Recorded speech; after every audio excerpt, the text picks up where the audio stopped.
अचानक से एक ख्याल आना और वो ख्याल दुनिया का सबसे इम्पोर्टेंट ख्याल हो जाना।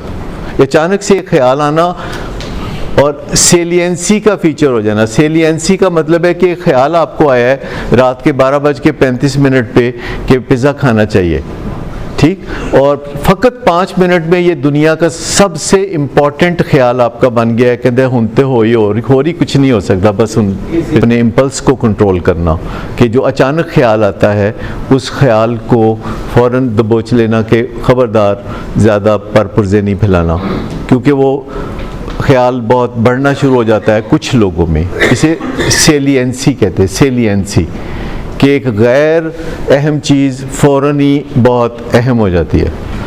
जैसे आजकल तो लोग शाम को कहते हैं ना आई लव यू, रात को कहते हैं तुम्हारे बगैर मैं रह ही नहीं सकता, तो इसे भी सेलियंसी कहते हैं। मतलब एकदम कोई बहुत अहमियत इख्तियार कर जाना किसी, ये इम्पल्स है, ये एक बीमारी है और ये एक केमिकल गठजोड़ है जो हमें पुश करता है, बाज़ औक़ात वेवर्ड करता है।